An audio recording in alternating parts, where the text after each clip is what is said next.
The NFL needs to change its overtime rules. It is insane that a simple coin flip can be such a determining factor to influence the outcome of overtime, especially when you have an epic battle going on between two teams.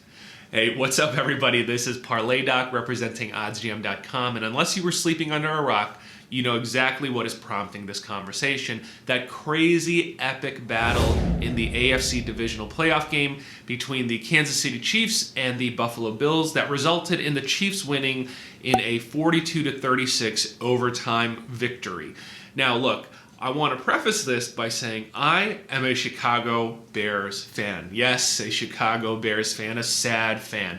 So from a fan base loyalty perspective, I don't really have much skin in the game between these two teams. So this isn't just a knee-jerk reaction as some kind of sad, depressed, mopey Bills fan. And if you're saying, well, what about from a betting perspective? Yes.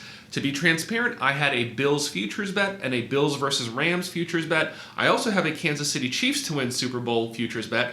And I hedged on Kansas City with 13 seconds left to win the game at a plus 1,600 money line. So even from a betting perspective, I have no loyalty between these two teams. I just want to make some money.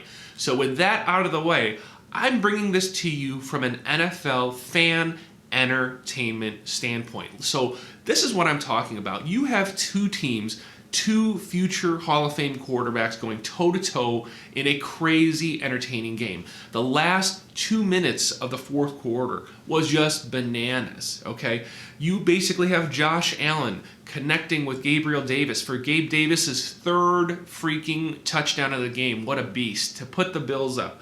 Then you have Patrick Mahomes march down the field, connect on a bomb to Tyreek Hill to put the Chiefs back up.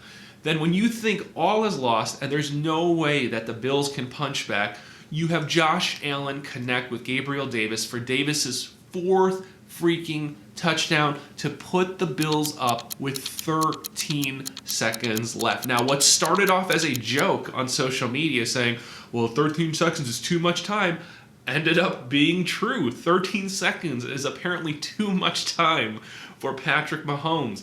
And now look, the Bills probably played a terrible type of prevent defense that wasn't even thinking about the field goal, all right? But Patrick Mahomes marches the team down with 13 seconds left. The Chiefs score a field goal to tie up the game, send this sucker into overtime. So what happens on the coin flip? Unfortunately, Josh Allen calls tails. The coin flip ends up being heads. The Chiefs get the ball first. Mahomes marches them down the field, connects with Kelsey on an insane touchdown grab right at the edge of the boundary, but it was in, and the Chiefs win. Josh Allen does not get a chance to respond. Bills are going home to start the offseason a bit early.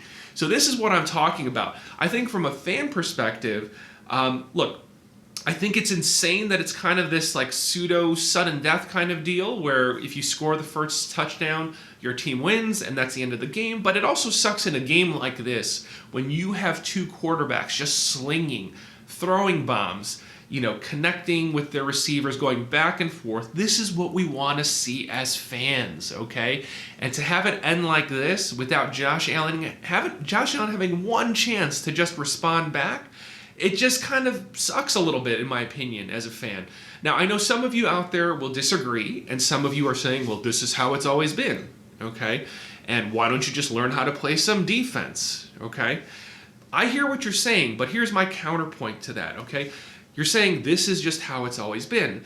Yeah, but you know what? The NFL has actually been a pretty flexible and adaptive sports league, okay? If that's your mentality, then why have we changed how we review plays with reviews? Why have we changed how PIs or pass interference is called? Why have we changed how we protect our quarterbacks more than ever before in the past few years, in the past decade? So that logic doesn't hold water. Just because that's how it's always been doesn't mean that's how it always needs to stay. And I think there's a large percentage of fans out there who want to see overtime rules changed. Not just because of one particular game, but because we just want to see both teams have at least one chance to respond back and forth, and then whatever. Then let it go into whoever scores next after that, win the game. Fine, okay? Now, The other argument, well, just learn how to play defense. Well, yeah, it's easy to say if you are a fan on the side of the winning team, but it sucks when you're a fan of the losing team. Like, let's say, like this morning, the sad Buffalo Bills fans, because again, it's like, why wouldn't you allow each team to at least get one shot? I'm not saying we mimic exactly what happens in college football, but something of the vein where you each get one possession. If you guys get to match each other, field goal for field goal or touchdown for touchdown, then after that, then whatever. It's a free-for-all and whoever scores next wins, because I get it. It's kind of cool in sports having that element of chance, right? In sports betting too, it's that element of chance that somehow makes games exciting, unpredictable. If we had it so formulaic, you take out some of the spontaneity, and you don't get to tell some of these epic stories down the road. But all in all, I think when you survey a lot of the fans, across the board and even on social media who watch the NFL, a lot of people are demanding a change in overtime rules for the NFL. It's not just because of this one game, but it's been something that's been talked about for quite some time. But I think this game in particular, when you have two quarterbacks going crazy, battling each other punch for punch like two boxers in championship rounds, this really highlights why we should change the rules. So NFL, if you hear this, or you as a fan, if you're watching this, share this. Make sure you tag and at the NFL on your social media accounts. Let them know. Give the people what we want. We want a change in overtime rules. This is Parlay Doc from the Odds Jam crew. Take it easy, everybody. Good luck on all your wagers this upcoming week.